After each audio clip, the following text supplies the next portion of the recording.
đầm bay dương sạ thmo bán thử cọp na thử mình là adapter ấy bông á adapter đo sai USB bông đo chân máu hai lịch đùi dương đã cho đùi chân máuហើយម៉ាស៊ីនមួយនេះបងដើម្បីសាកថ្មឲ្យបានត្រឹមត្រូវសូមបងបិទសិនបិទបេតុងនេះសិនណានេះកន្លែងនេះមានកន្លែងបិទហើយនឹងបើកខាងក្រោមបិទខាងលើបើកណាអញ្ចឹងបងសូមចុចវាមកខាងក្រោមណាដាក់វាឲ្យខាងក្រោមហើយចាំបងសាកថ្មដើម្បីឲ្យ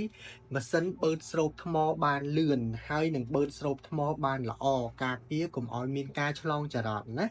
នឹងហើយនេះបេតុងខាងលើនេះរុនខាងលើនេះរុនខាងលើហ្នឹងគឺជារុនសាកថ្មបងណានឹងឲ្យបងដោតណាដោតកន្លែងសាកហ្នឹងណាពេលដែលបងដោតកន្លែងហ្នឹងហើយ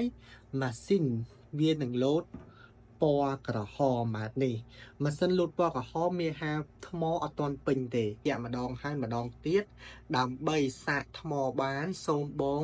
ចុចបេតុងម៉ាស៊ីនបិទសិនចុះមកខាងក្រោមដើម្បីសាកថ្មឲ្យម៉ាស៊ីននេះបឺតស្រូបថ្មបានល្អហើយកុំឲ្យមានការឆ្លងចរន្តពេលដែលសាកថ្មពេញណាគឺវាលោតសញ្ញាប្រាប់ថាសាកថ្មពេញគឺពណ៌បៃតងណាអញ្ចឹង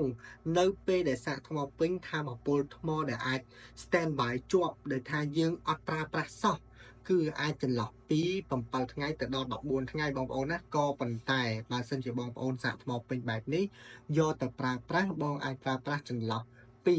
30ទៅ40ដងមើលខ្ញុំឲ្យបងមើលកាប៊ីនថ្មបើមើលនេះមកចំហៀងហ្នឹងគឺកាប៊ីនថ្មសុទ្ធតែម្ដងណាថ្មវាមាំទាំល្អបងយើងធានាជូនតែម្ដង